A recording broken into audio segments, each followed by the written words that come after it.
In 1961, a young psychologist asked a simple question: how did ordinary Germans become mass murderers? What he discovered terrified him. 65% of ordinary Americans tortured strangers just because someone told them to. Teachers, engineers, salesmen, they sweated, they trembled, they begged to stop, but they kept pressing the button, administering what they believed were lethal electric shocks to innocent people screaming in agony. Obedience destroys conscience. Stanley Milgram proved something that still haunts psychology to this day. The guards at Auschwitz weren't monsters. They weren't born evil. They were ordinary people. People like your neighbors. People like your coworkers. People exactly like you. What you're about to discover will change how you see yourself, how you see authority, and how you see every person you pass on the street. The shadow of war. World War II had just ended. The world was still counting bodies. 6 million Jews, millions more soldiers, civilians, prisoners, and everywhere the same haunting question echoed: how? How did an entire nation become complicit in genocide? At the Nuremberg trials, Nazi officers offered the same defense over and over: I was just following orders. The world dismissed this as cowardice, as a pathetic excuse. Surely, decent people would refuse to torture innocents, no matter who gave the order. Surely, morality was stronger than authority. Stanley Milgram wasn't so sure.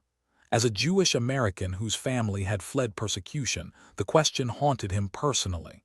He had relatives who died in concentration camps. He looked at photographs of Nazi guards and saw ordinary faces. These weren't demons born from hell, but neighbors turned into executioners. So in 1961, fresh out of his PhD at Harvard, Milgram designed an experiment. Not to study memory, not to study learning, to study something far darker. He wanted to know, could it happen here? Could ordinary Americans be turned into torturers? The answer would shake the foundations of psychology, and it all began with a simple newspaper ad. The experiment begins. Yale University, 1961. Volunteers arrived at a clean, professional laboratory, believing they were participating in a study about memory and learning. Each volunteer was paired with another person, and they drew slips of paper to determine roles, teacher or learner. What the volunteers didn't know was that the drawing was rigged. They always became the teacher. The other person, a friendly middle-aged man named Mr. Wallace, was actually an actor working with Milgram. The experimenter, wearing a gray lab coat, explained the procedure. The learner would be strapped into a chair in another room. The teacher would read word pairs. For every wrong answer, the teacher had to deliver an electric shock. 15 volts to start. The shock generator looked terrifyingly real. 30 switches, ranging from 15 volts labeled slight shock all the way up to 450 volts, marked with ominous red letters: danger, severe shock, and finally, simply, XXX. If historical figure S story is changing how you see human nature, hit like and subscribe for more forgotten history that shapes our world. Because what happened next still disturbs psychologists today. The first few shocks seemed harmless. Mr. Wallace made some mistakes. The teacher pressed buttons, but the voltage kept climbing. The screaming begins. At 75 volts, Mr. Wallace grunted in discomfort. At 120 volts, he shouted that the shocks were becoming painful. At 150 volts, he screamed, "Experimenter, get me out of here. I refuse to continue." The teacher looked at the experimenter nervously. "What should I do?" The experimenter's response was calm, scripted, terrifying in its detachment. "Please continue. The experiment requires that you continue." At 180 volts, Mr. Wallace screamed, "I can't stand the pain." At 270 volts, his screams became agonized wails. At 300 volts, he refused to answer any more questions and demanded to be released. Then, at 330 volts, silence. Silence. No response. No sound. Just an ominous, terrible quiet from the other room. The teacher would turn to the experimenter, hands shaking, sweat dripping. "Is he okay? Should we check on him?" And every time the same cold response. "Treat no response as an incorrect answer. Continue administering shocks." The teachers weren't enjoying this. Many protested, many trembled, some laughed nervously, uncontrollably. But they kept pressing the buttons, shock after shock after shock, all the way to 450 volts, to what they believed could be lethal levels, because someone in a lab coat told them to. 65%. When Milgram designed the experiment, he asked 40 psychiatrists to predict the results. They estimated that only 0.1% would go all the way to 450 volts. Only sadists. Only the psychologically disturbed. They were catastrophically wrong. 65%. Almost two-thirds of participants delivered the maximum shock. They believed they might be killing a man. They heard his screams of agony. They heard him beg for mercy. They heard him go silent. And they kept pressing the button. Not one participant stopped before 300 volts when Mr. Wallace was already screaming in agony and demanding release. These were not monsters, but teachers, mailmen, accountants, and engineers. Ordinary people from New Haven, Connecticut. People who voted, paid taxes, loved their families. People who, under the right circumstances, would torture a stranger to death because an authority figure in a gray coat said 4 simple words. The experiment requires it. Milgram himself was shaken. I would say, on the basis of having observed 1,000 people, that I am not sure humanity is capable of the degree of resistance required to survive. But the most disturbing findings were still to come. Why they obeyed. The volunteers weren't cruel people, so why did they obey? Milgram identified several factors that turned ordinary humans into torturers. First, the gradual escalation. The shock started small, harmless. By the time they reached dangerous levels, participants had already committed to dozens of smaller transgressions. Each press of the button made the next one easier. Second, the diffusion of responsibility. When participants were told the experimenter would take full responsibility for any harm, obedience increased dramatically. They could tell themselves, "It's not my fault. I'm just doing what I'm told." Third, the legitimacy of authority. This wasn't some criminal ordering them to hurt people. This was Yale University, a prestigious institution, a man in a lab coat, science, progress. Trust the expert. Fourth, and perhaps most chilling, the binding factors. Participants felt trapped by social conventions. They had agreed to participate. They didn't want to be rude. They didn't want to disrupt the experiment. They didn't want to be difficult. As Milgram wrote, the same mechanisms that allow society to function, respect for authority, politeness, commitment to agreements, these same mechanisms can turn ordinary people into instruments of destruction. And this leads us to something even more disturbing. The agentic state. Milgram discovered something profound about human consciousness. When people enter what he called the agentic state, they stop seeing themselves as responsible for their actions. They become agents of another person's will. The moral conscience is delegated to the authority figure. In the agentic state, people don't evaluate whether actions are right or wrong. They only evaluate whether they are performing their assigned task correctly. Are they reading the word pairs clearly? Are they pressing the right buttons? The horror of the screams becomes background noise. The suffering of another human becomes irrelevant to the task at hand. They knew it was wrong, but their sense of duty overrode their conscience. Milgram found that obedience dropped dramatically when the experimenter left the room and gave instructions by phone.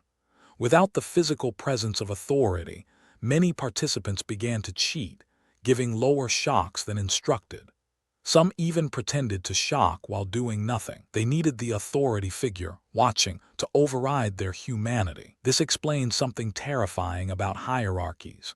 When you're face-to-face with a suffering person but removed from the authority giving orders, conscience wins. But when you're face-to-face with authority but removed from the suffering you cause, obedience wins. The distance from suffering, combined with proximity to authority, creates the perfect conditions for evil. The ordinary Nazis. After the experiments, Milgram concluded that his findings explained the Holocaust far more convincingly than theories about German cultural defects or anti-Semitic traditions. The Germans who operated death camps weren't uniquely evil. They were ordinary people in an extraordinary system. The social psychology of this century reveals a major lesson. Often it is not so much the kind of person a man is as the kind of situation in which he finds himself that determines how he will act. Adolf Eichmann, the architect of the Holocaust, was examined by 6 psychiatrists. All certified him as normal, sane, ordinary. Hannah Arendt, who observed his trial, coined the phrase the banality of evil. Eichmann wasn't a monster. He was a bureaucrat, a man who saw himself as a law-abiding citizen doing his job efficiently. He didn't hate Jews, he simply followed orders and managed logistics. The same pattern appears throughout history. The soldiers at My Lai, the guards at Abu Ghraib, the employees who knew about corporate fraud but said nothing. Ordinary people, following orders, doing their jobs, and this brings us to the most uncomfortable question of all. Would you obey? You're probably thinking, I wouldn't do it. I would refuse. I would walk out. That's exactly what every participant thought before the experiment began. That's exactly what the psychiatrists predicted, and they were all wrong. Wrong. Milgram's experiments have been replicated dozens of times across different cultures, decades, and conditions. The results remain consistent. About 2/3 of people obey destructive authority. In 2009, a replication by Jerry Burger at Santa Clara University found 70% obedience to 150 volts, the point where the victim first demands release. In Poland in 2017, researchers found 90% obedience when the experimenter was more authoritative. The mirror reveals something we don't want to see.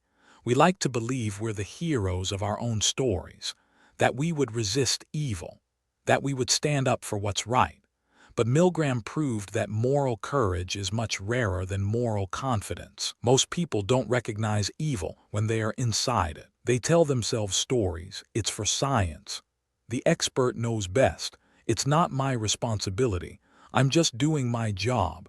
Speaking of which, how does this apply to your own life? Authority today. You might think this is ancient history, a quirk of the 1960s, but look around you. Authority is everywhere. Your boss asks you to do something unethical. It's a small thing. Everyone does it. You don't want to make waves. You need the job, so you comply. A doctor prescribes medication you don't need, but who are you to question a medical professional? A financial advisor recommends investments that benefit them more than you, but they are the expert.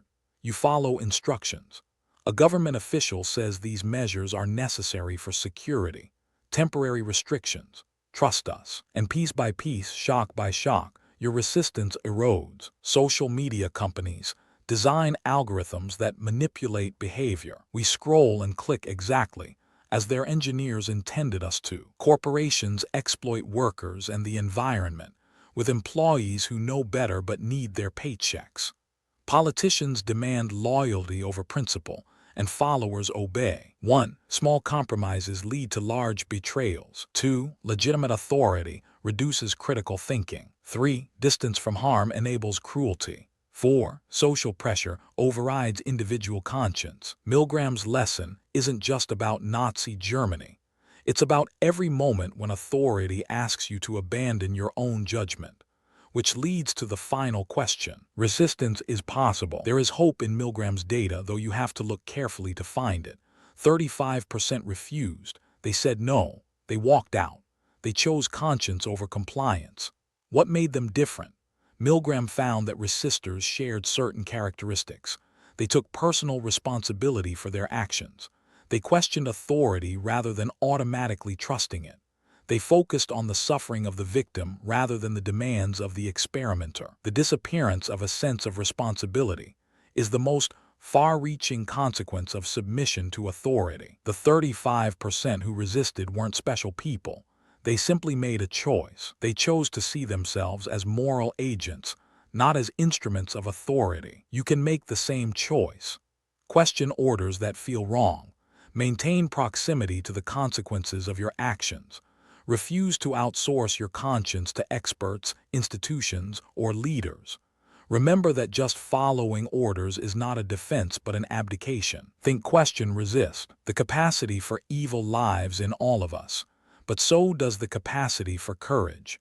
Milgram didn't just prove we're capable of evil, he proved we're capable of choice. Stanley Milgram died in 1984, but his experiment haunts us still. He proved something we desperately want to deny. Under the right conditions, most of us would become the villain, not because we're evil, but because we're human, because obedience is wired deep into our social brains, because we want to trust authority, because we're afraid to make waves, because we tell ourselves someone else is responsible. The guards at Auschwitz weren't monsters. They were us. The question isn't whether you're capable of evil. Milgram proved you are. The question is whether you'll recognize it when authority asks you to press that button. What would you do? If you made it this far, comment 35% if you choose to be among those who resist. The truth is never comfortable, but it's always worth knowing. History has more to teach us. Subscribe if you want to learn.